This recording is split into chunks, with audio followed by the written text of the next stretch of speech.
जय माता दी दोस्तों। शुभ दिन, शुभ समय।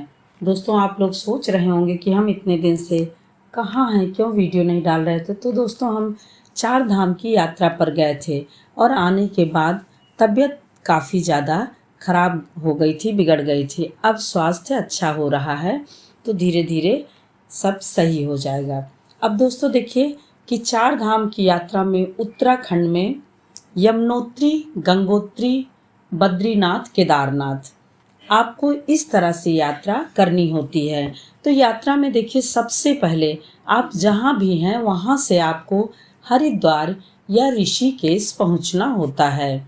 अब हरिद्वार और ऋषिकेश जब आप पहुँच जाएंगे तो वहाँ से बहुत सारी ट्रैवल की जो भी हैं गाड़ियाँ, उनको कर सकते हैं या फिर छोटी गाड़ी कर सकते हैं। इस प्रकार से आप अपने आगे की यात्रा को जारी रख सकते हैं। यदि वहाँ से करते हैं तो आपको हर प्रकार की सुविधा इस समय है। अब देखिए कि उत्तराखंड के 4 धामों में जो पहला नाम लिया जाता है वह यमुनोत्री धाम माना जाता है। ऐसा कहा जाता है कि यमुना नदी का उद्गम स्थान जो है यमुनोत्री धाम के मतलब पास ही, जहाँ पर यमुनोत्री मंदिर बना हुआ है, वहीं से ऊपर पहाड़ पे जो चढ़ाई है, वहाँ से जो धारा निकल के आती है, वही धारा नीचे आकर के यमुनोत्री मंदिर के पास यानी उद्गम स्थान जो माना जाता है वहाँ पर मिल जाती है। वहीं यमुनोत्री मंदिर बना हुआ है। ऐसा कहा जाता है कि यमुनोत्री धाम या फिर चारों धाम के कपाट वह जो है 6 महीने खुले रहते हैं और 6 महीने के लिए बंद रहते हैं। यमुनोत्री धाम के कपाट हमेशा अक्षय तृतीया के दिन खुलता है और लगभग नवंबर तक रहता है। नवंबर तक खुला रहता है, अर्थात दीपावली से कुछ दिन पहले तक, यानी भैया दूज तक या फिर बाद तक, भैया दूज तक बंद कर देते हैं। ऐसा माना जाता है कि यमुनोत्री धाम की समुद्र तल से ऊंचाई आपकी 10,000 फीट है और यहीं पर यमुना नदी का उद्गम स्थान माना जाता है। ऐसा कहा जाता है कि यमुना माता वहाँ से पहाड़ से जो निकली है, एकदम दूधिया रंग और बहुत ही पवित्र और स्वच्छ सुंदर जल। और सबसे बड़ी बात देखिए कि ऐसे ही उत्तराखंड को देवभूमि नहीं कहा जाता है। पग पग पर आप देखिए कि मंदिर की भव्यता और दिव्यता दिखाई देती है। अब देखिए कि यह मंदिर उत्तराखंड जिले के उत्तरकाशी में पड़ता है। ऐसा कहा जाता है कि इसके निर्माण के संबंध में या फिर मान्यता है कि यह 1919 में टिहरी गढ़वाल के राजा सुदर्शन शाह ने बनवाया था। फिर थोड़ा सा जब एक बार मंदिर गिर गया था तो प्रताप शाह राजा ने उसका पुनर्निर्माण करवाया था। इस प्रकार से 19वीं शताब्दी में जब भयंकर तूफान आया था, यानी भूकंप के कारण जब मंदिर एकदम से ध्वस्त हो गया था, तो उसके बाद मंदिर का जीर्णोद्धार देवी गुलेरिया ने करवाया था। इस प्रकार से आप देखिए कि यह शास्त्रों में माना गया है कि यमुना देवी भगवान सूर्य की पुत्री हैं, जो कि अब देखिए देवता हैं, और यमराज जो मृत्यु के देवता हैं वह उनकी बहन है। यमराज और यमुना माता भाई बहन हैं। जब देखिए यमुना माता पृथ्वी पर नदी के रूप में अवतरित हुई, यानी आप देखिए कि यमुनोत्री से निकली, वहाँ पर भी बहुत सारे ऋषि मुनियों ने तपस्या की पहाड़ से नीचे आने में, तब यमुनोत्री में आई। फिर यमुनोत्री से सब जगह 7 नदियों में बट करके सभी जगह पहुंच गई हैं। जब वह पृथ्वी पर अवतरित हुई तो उन्होंने अपने भाई को छाया दोष से, यानी जो दोष एक है, उससे मुक्ति दिलाने के लिए उन्होंने घोर तपस्या की और उस तपस्या में सफल भी रहीं। जब उन्होंने तपस्या की तो यमराज प्रसन्न होकर के अपनी बहन से बोले कि बहन, तुम्हें क्या वरदान चाहिए। तो यमुना ने कहा कि बस भाई, मुझे इतना ही वरदान चाहिए कि नदी का जल एकदम स्वच्छ रहे और जो भी व्यक्ति इसे पिए या जो भी इसमें स्नान करे वह जो है हर प्रकार से संपन्न रहे, सुखी रहे और शारीरिक रोगों से मुक्त हो जाए, अकाल मृत्यु से मुक्ति हो जाए। इस प्रकार से देखिए यमुनोत्री यानी यमुना मैया का स्थान यानी जो उद्गम स्थान है वह यमुनोत्री में ही है, यमुनोत्री ही माना जाता है। ऐसा कहा जाता है कि यहीं से माता प्रकट हुई हैं। और आप देखिए कि इसके पास ही 2 कुंड हैं, एक सूर्य कुंड और दूसरा गौरी कुंड। अब सूर्य कुंड में आप देखेंगे कि पूरे टाइम एकदम खूब गर्म जल रहता है, इतना ज़्यादा गर्म रहता है कि उस जल में ऐसी मान्यता है कि जो चावल यहाँ से बना के ले जाते हैं तो चावल उसमें डालते हैं तो वह तुरंत पक जाता है। अब तो देखिए पंडा लोग थोड़ा सा अपना वो करते हैं तो चावल के भी पकाने का वो दक्षिणा या फिर दान लेने लगे हैं।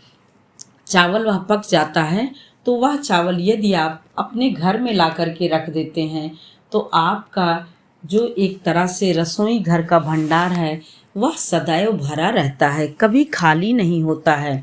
और रसोई घर में कितने भी लोग यदि आपके यहाँ कुछ भी ऐसा हो रहा है कार्य प्रयोजन तो उसमें यदि आप भोजन का जो भी रखते हैं वह भरा रहता है, अर्थात कितने भी लोग आ जाएं उन सबको हो जाता है। अब देखिए कि सूर्य कुंड का गर्म रहता है और वहीं पर एक गौरी कुंड भी है। तो गौरी कुंड जो सूर्य कुंड का गर्म पानी एकदम रहता है वही नीचे गौरी कुंड में आता है, उसी में सब स्नान करते हैं। यानी सूर्य कुंड में तो चावल आलू जो भी है वह पक जाता है, यदि किसी को खाना भी हो तो भी खा पी सकते हैं, और नीचे गौरी कुंड रहता है। अब देखिए उसके बाद एक शीतल जो है कुंड भी है। आप देखिए कि उसमें एकदम ठंडा पानी रहता है, अर्थात ये सब जो कुंड हैं वह बहुत ही पवित्र और शुद्धता को लिए हुए रहते हैं। वहीं पर एक दिव्य शिला है जो कि ज्योतिशिला के नाम से जानी जाती है। ऐसा कहा जाता है कि गौरी कुंड में यदि दर्शनार्थी स्नान करते हैं, भक्त स्नान करते हैं तो उनकी थकान दूर हो जाती है। और ऐसा कहा जाता है कि जो विभिन्न प्रकार के रोगों से ग्रस्त भी है वह उन रोगों से मुक्ति मिल जाती है, यानी छुटकारा पा जाते हैं। अब देखिए दोस्तों कि हम जब शुरुआत करते हैं यमुनोत्री की तो देखिए हरिद्वार से आप आगे बढ़ते हैं तो आप कहीं भी रुक सकते हैं, छटांग में रुक सकते हैं, जानकी चट्टी में रुक सकते हैं, नीचे है यह जानकी चट्टी से ही आपकी चढ़ाई शुरू होती है। शुरुआत में तो सामान्यता जो है समतल स्थान है। यमुनोत्री की दूरी 6 किलोमीटर जाते और 6 किलोमीटर आते हैं, यानी 12 किलोमीटर है। और थोड़ा बहुत ऊपर जो 500-1000 मीटर है वह 500 जो है मीटर वह सब मंदिर का परिसर 1000 वह है। अब देखिए कि मंदिर जो भी है आपने मंदिर की चढ़ाई जब शुरू की तो जैसे ही जानकी चट्टी से शुरुआत करते हैं वहाँ पर एक छोटा सा गांव है। यह गांव आप देखिए देहरादून से बहुत ही दूर है और उसके पहले यदि आप छटांग में रुक जाते हैं तो वहाँ से जो है आपका यमुनोत्री का मार्ग 45 किलोमीटर है।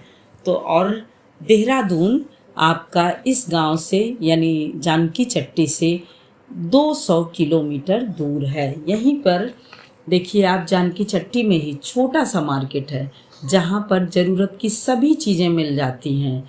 अब देखिए कि चढ़ाई करने के लिए हमें रेनकोट की आवश्यकता होती है, लाठी की आवश्यकता होती है, और इन सब को बहुत ध्यान में रख के रहिए क्योंकि जब ऊपर जाते हैं तो चढ़ने के लिए लाठी का सहारा चाहिए और रेनकोट किस समय बारिश हो जाए यह किसी को पता नहीं रहता है। तो ठंड से बचने के लिए रेनकोट अवश्य रखे रहिए, नहीं तो आप जो है बारिश में जब भीगेंगे तो ठंड आपको अवश्य लग जाएगी। तो इन सब चीज़ों का जब यात्रा करिए तो आप विशेष रूप से ध्यान दीजिए। अब देखिए चढ़ाई चढ़ते चढ़ते जब आप ऊपर 1.5 किलोमीटर रह जाता है। तो आप देखिए वहाँ से जब आप ऊपर खड़े होते हैं तो वहाँ से यमुना माता की एक जो धारा होती है वह पहाड़ी से ऊंचे से बहुत दिखाई देती है। वहाँ पे आप देखिए कि पहाड़ पर पल भर में बहुत सारे बादल ढक लेते हैं, पल भर में धूप दिखाई देगी और पल भर में ही बारिश होने लगती है। इस प्रकार से जब आप देखेंगे तो वहाँ से झरने की तेज धारा दिखाई पड़ती रहती है, झरने बहते रहते हैं। अब इसी सब में देखिए जब आप ट्रैक पे चलते रहते हैं तो एक तरफ देखिए जिस तरफ पहाड़ है आप देखेंगे कि पहाड़ कहीं कहीं पे बहुत ज़्यादा झुक गए हैं। तो उन पहाड़ों के नीचे जब आइए तो आप पैदल चल रहे हैं तब तो ठीक है, नहीं तो यदि आप पिट्ठू पर हैं, पालकी पर हैं, घोड़े पर हैं तो आपको ध्यान देना होगा, नहीं तो ऊपर टकराने का डर रहता है। इस प्रकार से पहाड़ भी गिरते रहते हैं और मानसून वहाँ का बहुत ही तीव्र गति से बदलता रहता है। पल में बारिश, धूप, छाँव, ठंड, यह एक अपना प्रकृति का अलग ही अनुभव यहाँ की छटा दिलाती है। यानी प्राकृतिक छटा जो है यह अनुभव बहुत ही बढ़िया और बहुत ही सुंदर अनुभव दिलाती है। अब देखिए कि ट्रैक से जाना है जब आपको, ट्रैक बहुत ही पतला है। आपको आप तस्वीर में देखिएगा, जब हम यात्रा पर गए हैं जो तस्वीर लिए हैं उसमें देखिएगा कि उसी ट्रैक, पतले से ट्रैक पर पालकी पे जा रहे हैं लोग। पालकी 4-4 लोग लेके जाते हैं, उसमें बैठ के जाते हैं लोग। पिट्ठू पर पीछे पीठ पर लाद के जाते हैं और घोड़े पर जाते हैं। तो आप देखेंगे कि उसी में यह सब भी जाते हैं और आने जाने वाले श्रद्धालुओं की लाइन भी रहती है, भीड़ भी रहती हैं। अब देखिए कि कहीं कहीं जो यह पहाड़ से पानी आता रहता है तो ट्रैक पे इतना ज़्यादा हो जाता है कि आप देखेंगे ट्रैक पर आने पर जूते मोजे सब जो है भीग जाते हैं। तो इन सब का भी विशेष रूप से ध्यान रखे रहिए। अब देखिए जब पूरी चढ़ाई चढ़ लेते हैं तो आप देखिए कि 3 किलोमीटर से बहुत ही खड़ी चढ़ाई है और जब हम मंदिर पहुंचते हैं उससे पहले ही राम लक्ष्मण सीता का एक मंदिर है जो कि अभी पूरी तरह से नहीं बना हुआ है। वह मंदिर बहुत ही अच्छा है और कहते हैं कि उस मंदिर में सिर झुकाकर आगे जाने से बहुत ही सुगमता से मंदिर के पास तक हम लोग पहुंच जाते हैं। अब वहां पर पहुंचने से पहाड़ों के सुंदर दृश्य और बड़े बड़े झरने दिखाई देते हैं और यदि मानसून का समय रहता है तो इन झरनों की संख्या बढ़ जाती है। इस प्रकार से आप देखिए कि आप जब हरिद्वार ऋषिकेश पहुंचते हैं तो वहां से आप जो भी ट्रैवल गाड़ी जो भी लेते हैं और यदि हवाई अड्डा करते हैं तो ऋषिकेश के जॉली ग्राउंड से भी कर सकते हैं। इस प्रकार से यमुनोत्री के आप किसी भी मार्ग से जाएं, इन सब का विशेष रूप से ध्यान रखें और जो भी यदि ट्रैक पे करते हैं तो वह सोच समझ करके करिए, क्योंकि देखिए घोड़े पे भी डर रहता है बहुत ज़्यादा गिरने का और बहुत ज़्यादा ये सब चीज़ें।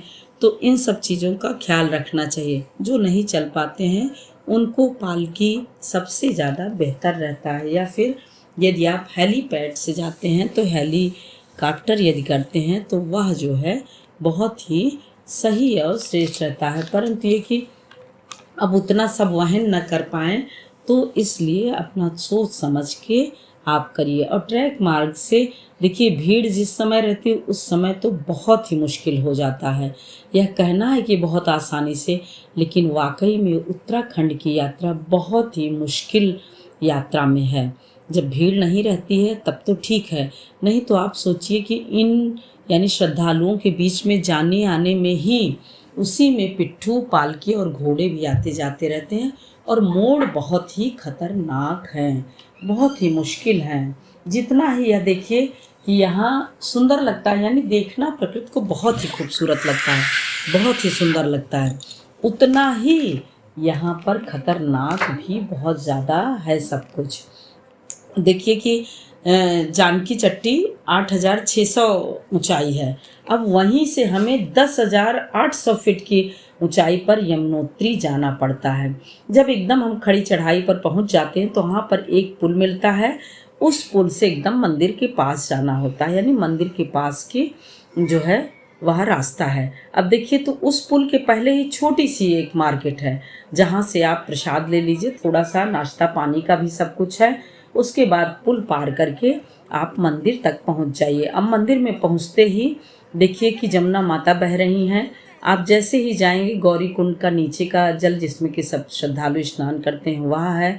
उसके बाद फिर ऊपर यमुना मैया का मंदिर है और सबसे ऊपर इधर किनारे आपका सूर्य कुंड है, जो कि देखिए बहुत ही खूबसूरत और बहुत ही सुंदर है। इस समय लकड़ी का बना हुआ बहुत ही सुंदर यमुनोत्री माता का मंदिर है। अब देखिए यमुनोत्री मंदिर से पहले लगभग 1.25 से 1.5 किलोमीटर पहले भैरव मंदिर है। तो भैरव मंदिर पर आप जो है दर्शन करना बिल्कुल भी ना भूलें। जाते वक्त भी दर्शन करिए और जब वापस आ रहे हैं तब भी वहाँ पर दर्शन करके 2 मिनट बैठ करके, वहाँ बाबा जी बैठे रहते हैं, दर्शन करके तभी आप आगे बढ़िए। मंदिर के पास में पहाड़ों से 7 धारा झरने की तरह निकली हुई दिखाई देती है। एकदम पवित्र और शुद्ध जो है जल माता का वह दिखाई देता है। तो इस प्रकार से आप वहाँ पर देखिए कि जहाँ पर माता की मूर्ति है, मंदिर में 3 मूर्ति हैं, बीच में जमुना मैया, इधर आपका देखिए एक यमुना माता की फोटो यानी मूर्ति है, जिस मूर्ति को 6 महीने बाद ले आकर के नीचे पूजन करते हैं, और एक जो है गंगा मैया की मूर्ति है। तो जब 6 महीने बंद रहता है तो डोली से नीचे ला करके उनकी पूजा की जाती है। अब देखिए कि इन सब चीज़ों में बहुत सारे ऋषियों और मुनियों का बहुत योगदान है। ऐसा कहा जाता है, मान्यता है कि एक मुनि थे, वह जो है जाते थे स्नान करने पहाड़ी पर, पता नहीं कहाँ ऊपर पहाड़ों पर, और वहीं स्नान करके जमुना जी का आते थे। परंतु जब वह बूढ़े होने लगे, अस्वस्थ होने लगे, तो एक दिन उन्होंने घोर तपस्या करना प्रारंभ कर दिया। माता जी उनसे प्रसन्न हुई तो उन्होंने पूछा, तो उन्होंने कहा कि माता जी अब हम वहाँ नहीं चल पाते हैं, तो मुझे यहाँ पर ही आपका दर्शन चाहिए। तब जमुना मैया खुश होकर के वहीं पर जो है जहाँ से यमुनोत्री का उद्गम स्थान यानी नीचे जहाँ जमुना मैया का मंदिर है, वहीं से जो है आपकी यमुनोत्री निकलती हुई दिखाई देती है और वहीं पर यमुनोत्री का उद्गम माना जाता है। इस प्रकार से माता जी का रूप शीतल और तप्त दोनों है, जो कि हमेशा के लिए सबके लिए लाभकारी और कल्याणकारी है। अब देखिए नीचे आइए तो बहुत सारी धर्मशाला आदि ठहरने के लिए चाहिए, तो आप हनुमान चट्टी में ठहरिए, और नहीं तो फिर आप कुछ किलोमीटर की दूरी यानी छटांग हो गया वहाँ पर रहिए, या फिर जहाँ भी मतलब नज़दीक आ जाएंगे तो वह आपके लिए दर्शन करने में ज़्यादा सुलभ होगा। और देखिए दर्शन भी जो है, दर्शन आपका सुबह से लेकर के शाम तक में कर लेते हैं तो वह बहुत ही सुंदर और उत्तम है। और ट्रैक पर चलते समय कुछ चीज़ों का बहुत ध्यान रखिए, जूता पहने रहिए, लाठी लिए रहिए, और जो रेलिंग किनारे लगी हैं जहाँ जहाँ पर, उनका पूर्ण रूप से सहारा कभी ना लीजिए, क्योंकि वह देखिए एकदम लुढ़कती हुई सी, गिरती हुई सी दिख रही हैं, और वो जरा सा भी बल पड़ेगा तो नीचे ही हजारों फुट के नीचे जाने का एक तरह से वो रहता है। तो अपने को सुरक्षित और अपने को अच्छे से वहाँ से दर्शन करके लौट आना ही अपने आप में एक बहुत बड़ी जो है वह एक तरह से माता जी का आशीर्वाद है। तो दोस्तों दर्शन जरूर करिए, अपने को सुरक्षित रखते हुए, और अब जो सुविधाएं चल गई हों उन सुविधाओं का अच्छे से उपयोग करते हुए इन सब देवभूमि का जरूर से जरूर दर्शन करिए। जय यमुनोत्री मैया, जय यमुनोत्री मैया। फिर मिलते हैं दोस्तों एक और नई जानकारी के साथ। तब तक के लिए लाइक करिए, सब्सक्राइब करिए और बेल बटन ज़रूर प्रेस करिए, जिससे कि नोटिफिकेशन सबसे पहले आपके पास पहुँचे। और यदि यह ज़रा भी सहायक हो तो कृपया शेयर करना बिल्कुल भी ना भूलें। जय यमुनोत्री मैया।